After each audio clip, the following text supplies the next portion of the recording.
Onse Vader wat in die hemel is, ons dankie dat ons ook weer so u woord mag oopmaak. Ons dankie vir u genade wat u deel van ons lewe maak. Ons elke dag ons ook in u genade mag verbly. Ons bid dat u ons ook nou mag seën in dit wat ons in hierdie les ook met mekaar wil deel. Die stryd wat die kerk deur al die eeue nog moes voer. Ja, dat ons van die vroegste tye af al kon sien watter stryd daar gestry moes word. Mag jy ons ook help om raak te sien dit wat belangrik is vir die erediens en dit wat in die erediens voorop moet staan. Dat u woord in sy volheid, in sy diepte, dit wat werklik die woord beteken, dat dit tot ons mag spreek.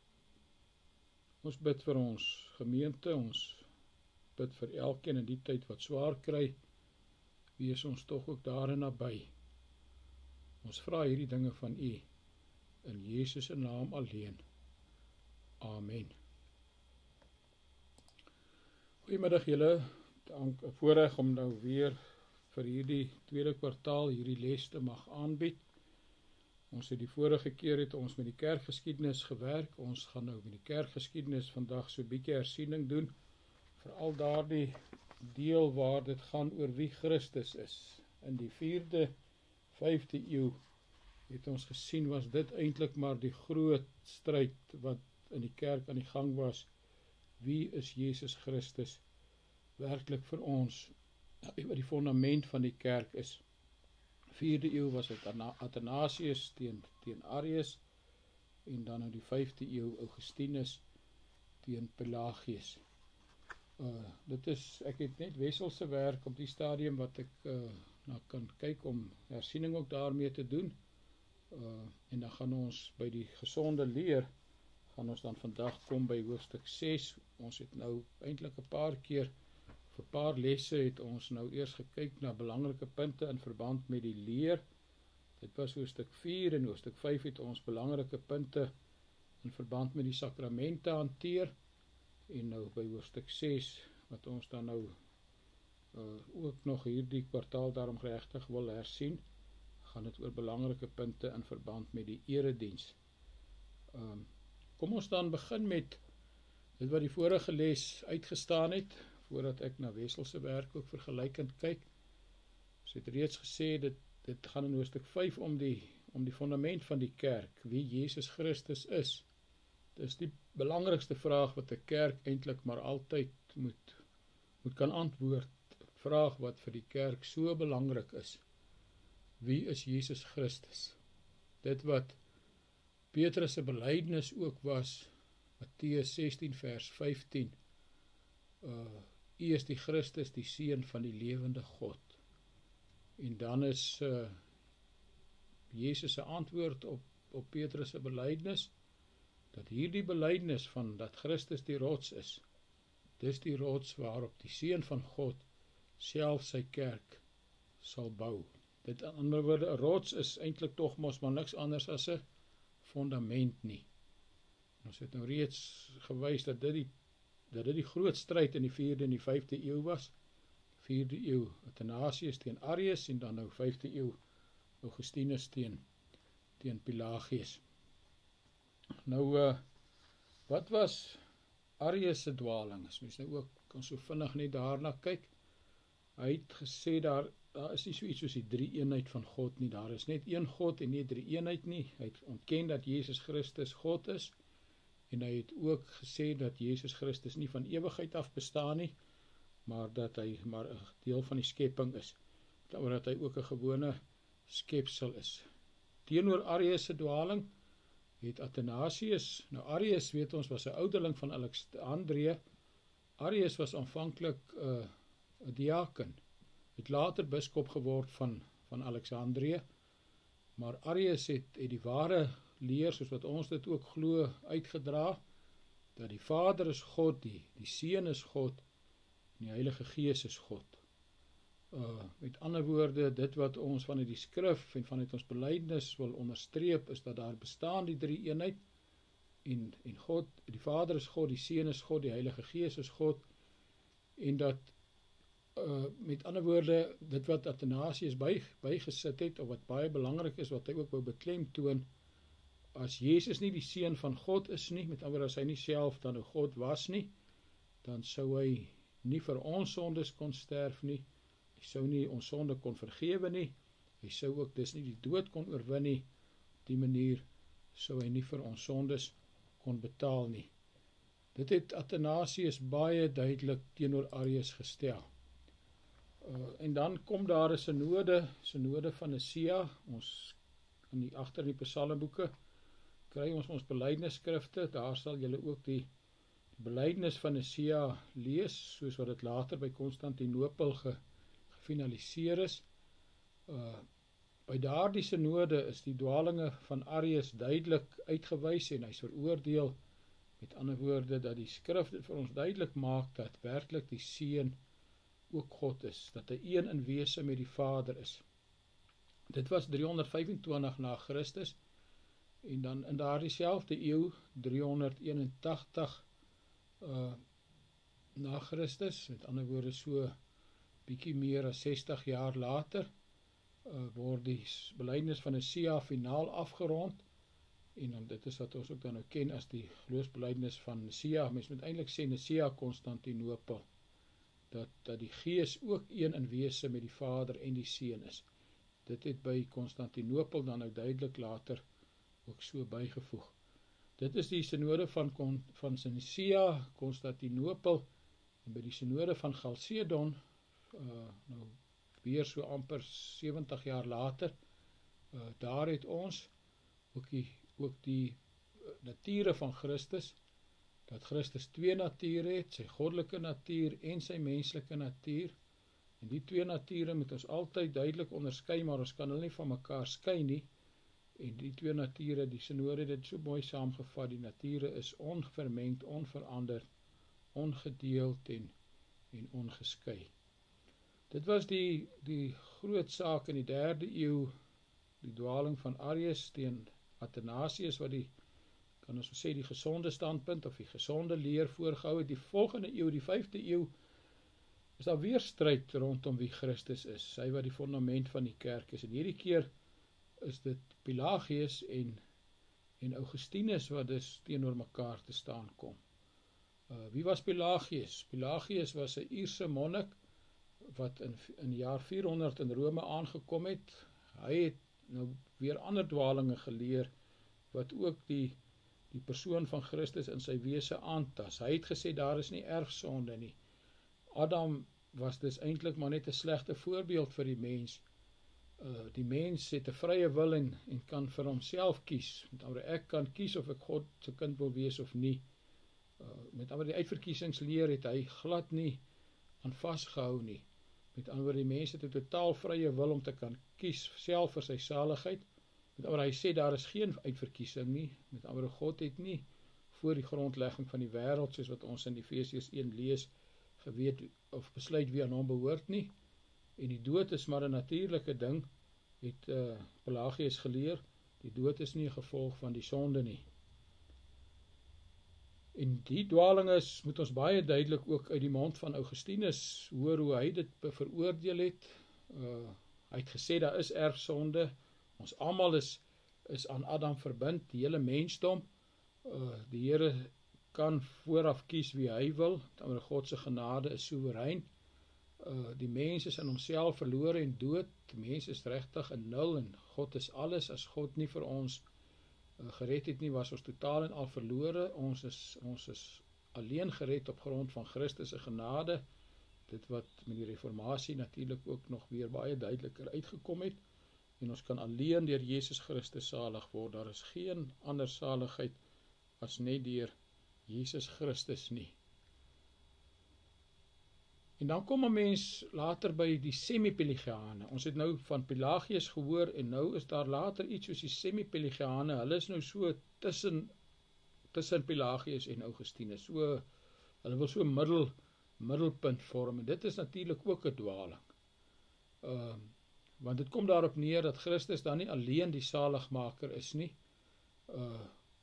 Pelagius, Augustinus moet nou met mekaar versoen word. Dit was nou die groot probleem by hierdie dwaling, dat dat Pelagius en Augustinus versoen moet word. Mens is nie dood soos Augustinus dan nou sou leer nie, hy is ook nie gesond soos Pelagius leer nie, hulle sê die mens is net siek. Met ander woorde, daar moet samewerking wees tussen God en die mens. Die mens het daarom so 'n keuse, hy is nou wel siekerig, maar hy het tog 'n keuse. Die mens moet God help om sy saligheid te kry. God se genade sal nie slaag as die mens hom teen God verhard nie. Met ander woorde, die mens se wil is so sterk dat hy as te ware God se wil na sy eie wil moet kan ombuig. Hoe verkeerd klink dit net nie, maar dit is hoe die semi-Pelagiane dit dan ook gestel het. Ja, die semi-Pelagiaanse dwaling is vir ons belangrik, want ons sien hoe dit later in die Romeinse teologie voortgesit word. Ons het nou die week van die nuus van gister af is nou baie vol van die Romeinse kerk met hulle laaste paus Franciscus, wat dink ek maandagoggend oorlede is. Die paus en almal voor hom, die Romeinse kerk is mos nou al baie eeue oud, dra al vir baie jare hierdie semi-Pelagiaanse dwaling met hulle saam, dat goeie werke mens kan red. Dit was ook die standpunt van die semi-Pelagiane, wat nou nie Rooms was nie, maar wat later voortgesit is in die remonstrante, hulle teen wie die Dordtse leerreëls direk opgestel is. Sal nog later by die synode van Dordrecht uitkom. Dus een kant is dit die Roomse of dan die Methodiste wat met die semi-Pelagiaanse leer in lyn kom, maar ook die Methodisme, daar die gevoelsgodsdienst, dat jy volgens 'n vaste metode jou saligheid kan verkry. The method, dit is waar die benaming Methodisme ook vandaan kom. En hulle leer ook die vrye wil van die mens.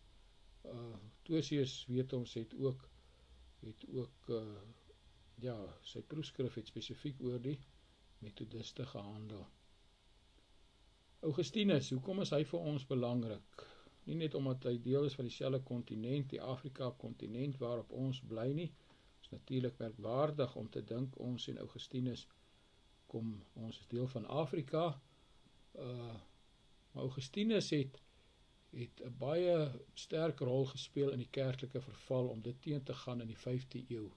Om die leer van Pelagius en die semi-Pelagiane teen te gaan en 'n suiwer skriftuurlike leer te leer. Hy was 'n baie talentvolle jong man.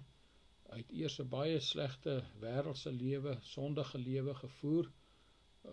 In die jaar 386 na Christus het hy tot bekering gekom, het die Here hom op besondere wyse gestop, soos wat Paulus, van wie ons in die skrif lees, ook tot bekering gekom het, en hy het 'n geweldige groot rol vir die kerk se leer gespeel.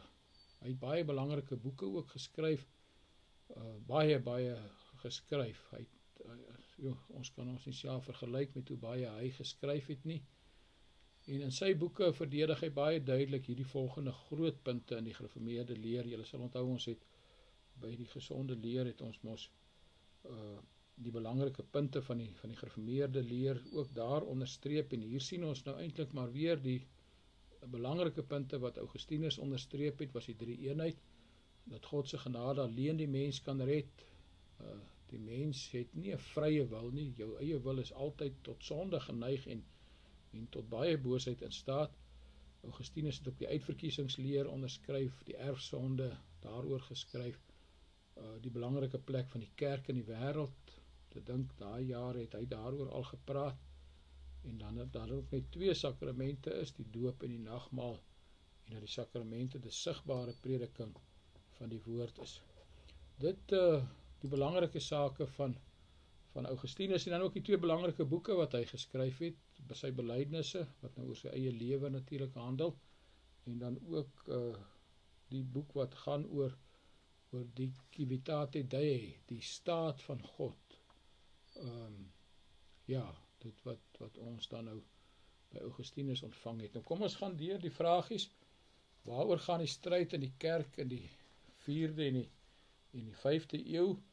Dit gaan oor wie Jesus Christus is. Daai belangrike vraag wat nog altyd vir ons moet uitstaan, dit wat ons ook in Matteus 16 vers 15, dat Jesus self daai vraag gevra het, dat hy die Seun van God is en daarom self God is, en dat op hierdie rots, hierdie belydenis, moet die kerk gebou word.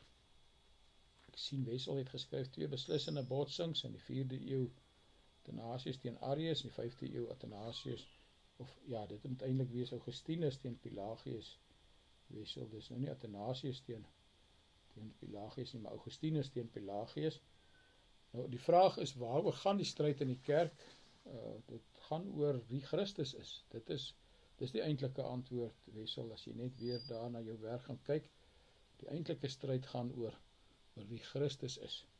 Nou wat was Arius se dwaling? Wessel het gesê, wie Arius is, die ouderling van Alexandrië, en dan het hy geskryf, daar is net een, dit was Arius se dwaling, daar is net een God en nie 3 eenheid nie, dis reg.